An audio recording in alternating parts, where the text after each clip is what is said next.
Hello students, welcome back again. So we are going to discuss about unification of Italy. Okay, in this video, in the last video we discussed about unification of Germany. Okay, so in this video we are going to discuss about unification of Italy. So Italy before unification.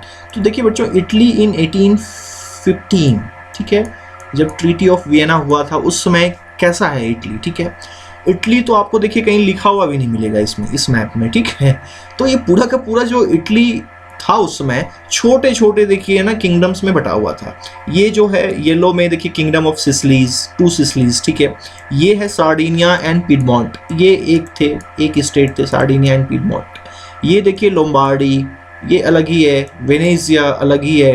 ये PayPal state, मतलब वो state जहाँ पर जो pope हैं आज के, उस समय भी पोप थे, वही यहाँ पे रूल कर रहे थे, ठीक है। मतलब वो उनका पोस्ट अभी भी चल रहा है, बट अब वो कोई रूल नहीं करते हैं। वेटिकन सिटी में जो उनका एरिया है बस उतने पे ही रहते हैं और वो एरिया फ्री है बिल्कुल। वेटिकन सिटी बिल्कुल उनको एक इंडिपेंडेंट कंट्री के रूप में दे दी गई है कि आप वहाँ पे रहें, जो भी करना है करिए, ठीक है। बट उस समय देखिए कि वो जो चर्च था रोम में, ठीक है, जो पोप थे वो काफ़ी बड़े एरिया पे क्या करते थे, कंट्रोल करते थे।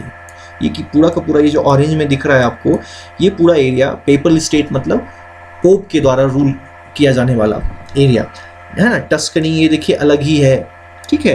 तो ये देखिए आप देख सकते हैं कि ये छोटे छोटे स्मॉल पार्ट में जो है बटा हुआ है। उसके अलावा भी एक इंटरेस्टिंग फैक्ट है, ठीक है। तो यहाँ पे देख लेते हैं, पॉलिटिकली फ्रैगमेंटेड है। फ्रैगमेंटेड मतलब छोटे छोटे फ्रैगमेंट, टुकड़ों में बटा होना।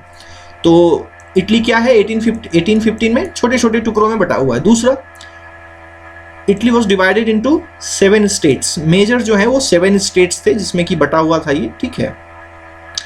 लेकिन इनमें से सिर्फ एक स्टेट है which was ruled by an Italian Prince. लेकिन इन सब में जो आपको यहाँ पे छोटे छोटे स्टेट दिख रहे हैं, उनमें से सिर्फ ये सार्डिनिया, पिडमॉन्ट, ये पिडमॉन्ट एंड सार्डिनिया, बस यही एक स्टेट है जहाँ पर कि वहाँ के लोकल इटालियन रूलर्स जो हैं वो रूल कर रहे हैं। इटालियन प्रिंस मतलब जो इटली का लोकल है वो व्यक्ति रूल कर रहा है। अदरवाइज जो और एरियाज हैं उसमें कोई और ही रूल कर रहा है। किसी पे ऑटोमन कर रहा है, किसी पे फ्रांस कर रहा है, किसी पे जो है ऑस्ट्रिया कर रहा है।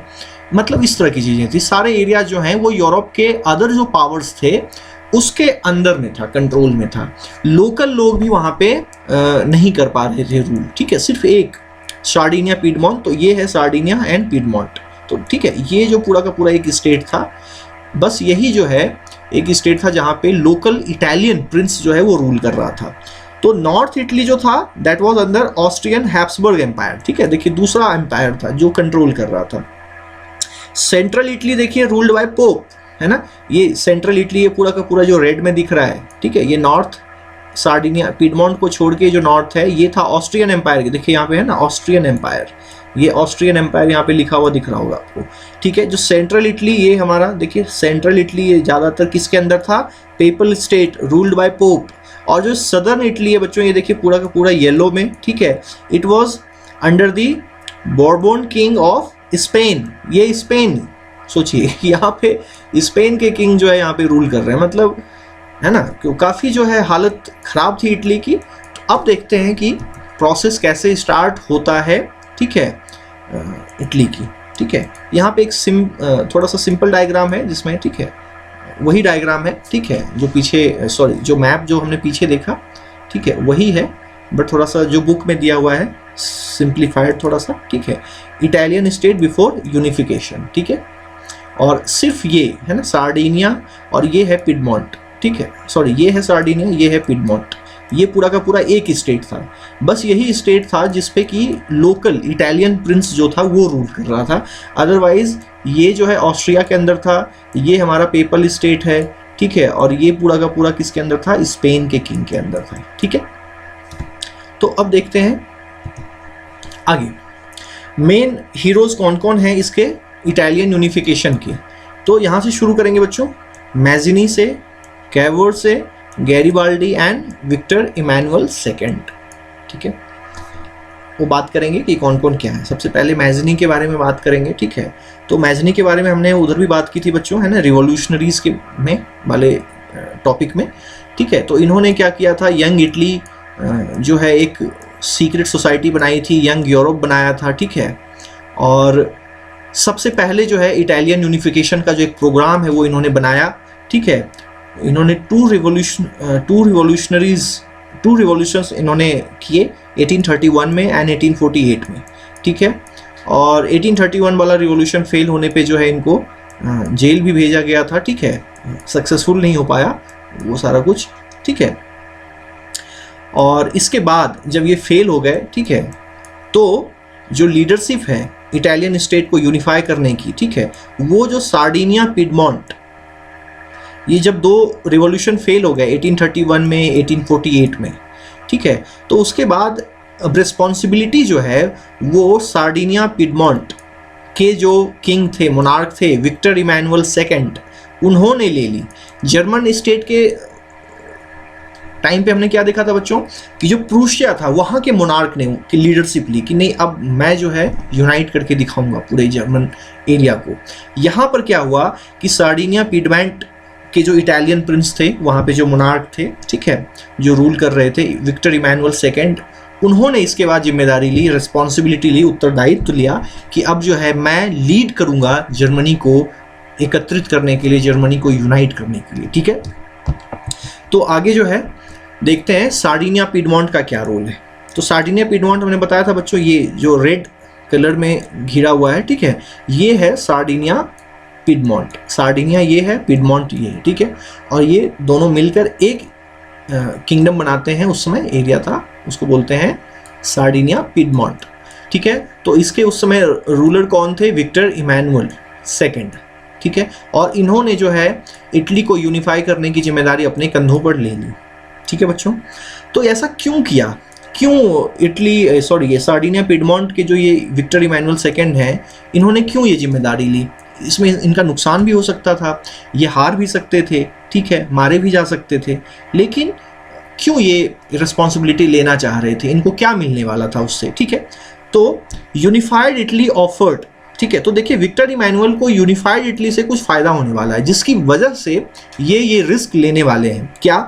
पॉसिबिलिटी ऑफ इकोनॉमिक डेवलपमेंट, ठीक है, कि इकोनॉमिक डेवलपमेंट होगा और पॉलिटिकल डोमिनेंस, कि अगर ये करने में सक्सेसफुल हो जाते हैं इटली को यूनिफाई करने में, तो सार्डिनिया पिडमॉन्ट के जो मोनार्क हैं विक्टर इमैनुअल सेकंड, उनका डोमिनेंस देखिए कितने एरिया में बढ़ जाएगा, ठीक है, वो काफ़ी पावरफुल लगने लगेंगे, है ना।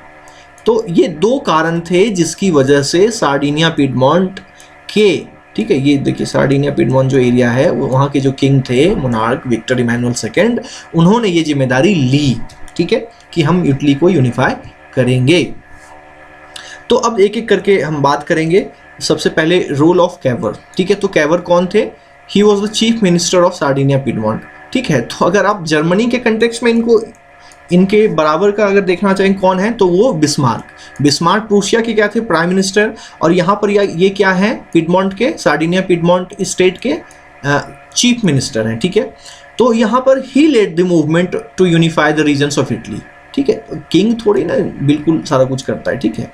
किंग के ये एडवाइजर थे, चीफ मिनिस्टर थे, सारा आर्किटेक्ट, मतलब ये थे क्या कहेंगे, इटालियन यूनिफिकेशन के उस समय, ठीक है। कौन? चीफ मिनिस्टर कैवर, ठीक है। तो इन्होंने जो है डिफीट किया किसको? ऑस्ट्रियन फोर्सेस को इन 1859, ठीक है। और ऑस्ट्रिया के अंदर कौन सा पार्ट था? इटली का नॉर्थ पार्ट है ना, नदर्न पार्ट जो था वो ऑस्ट्रियन एम्पायर के अंदर था, ठीक है। और जब ये लीड कर रहे थे इसको, ठीक है, तो गैरिबाल्डी एक रिवोल्यूशनरी थे, ठीक है, और उन्होंने भी जो है इस मूवमेंट को ज्वाइन किया आर्म्ड वॉलंटियर्स के साथ, है ना। गैरिबाल्डी का अपना जो है ग्रुप था, ठीक है, आर्म्ड ग्रुप, और उसमें कोई आर्मी नहीं थी, ठीक है। सार्डिनिया पिडमॉन्ट की कोई आर्मी नहीं थी, लोकल लोग थे, ठीक है। वॉलंटरली वो आए हुए थे कि हाँ हम इटली को यूनाइट करने के लिए लड़ाई लड़ेंगे, ठीक है। और 1861 में ये सारा कुछ लड़ाई होने के बाद जब वो इटली जीत गए, तो विक्टर इमैनुअल सेकंड को जो है क्या बना दिया गया? Was proclaim the king of United Italy, ठीक है। तो 1861 में यूनाइटेड इटली के किंग कौन बन गए? विक्टर इमैनुअल सेकंड, जो कि सार्डिनिया पिडमॉन्ट के उस समय क्या थे? मोनार्क थे, ठीक है। लेकिन आगे अभी बात करेंगे और कि ये जो गैरिबाल्डी थे इनका क्या रोल था, ठीक है। गैरीबाल्डी ने कैसे इटालियन यूनिफिकेशन में अपना योगदान दिया, तो आर्म्ड रिबेलियन उन्होंने ज्वाइन किया आर्म्ड रिबेलियन के साथ, देखिए है ना, जो आर्म्ड उनका ग्रुप था आर्म्ड वॉलंटियर्स के साथ। ये तो पढ़ाई, यहाँ पे थोड़ा डिटेल में हम बात करेंगे गैरीबाल्डी के कंट्रीब्यूशन में, ठीक है। तो मोस्ट सेलिब्रेटेड फ्रीडम फाइटर हैं, ठीक है, इनको एक फ्रीडम फाइटर के रूप में काफ़ी सम्मान दिया जाता है इटली में। इन 1833 ही मेट मैजिनी, ठीक है, और यंग इटली को उन्होंने ज्वाइन किया था। तो मैजिनी से भी ये प्रभावित थे, ठीक है। He participated in a republican uprising in the Piedmont in 1834, ठीक है, and the uprising failed and Garibaldi had to flee Africa, वो भाग गए उस समय, ठीक है। फिर जो है इन 1854 जो विक्टर इमैनुअल सेकेंड थे, ठीक है, जो लीड कर रहे थे German unification, sorry Italian unification के प्रोसेस को, उनको सपोर्ट किया, है ना, ही सपोर्टेड, तो ठीक है।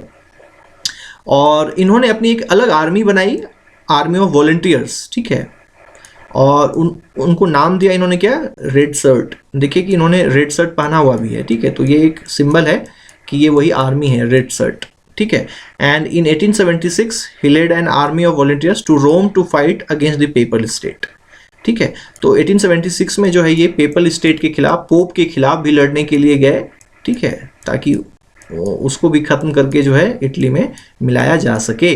तो ध्यान में रखिएगा बच्चों, ये एक दिन में नहीं हुआ था इटालियन, डिफरेंट एरियाज जो थे, डिफरेंट छोटे छोटे स्टेट्स, वो धीरे धीरे इटली में मिलाते गए, आते गए, ठीक है। तो वो देखते हैं कि किस ईयर में कौन सा एरिया जो है वो यूनिफाइड इटली के अंदर आया, ठीक है। तो देखिए 1858 में ये सार्डिनिया पिडमोंट तो है ही, 1858 से प्रोसेस शुरू हुआ, तो 58-60 में जो ये सारा एरिया आ गया, 1866 में ये वाला एरिया आ गया, वेनेशिया, ठीक है, ये देखिए, है ना।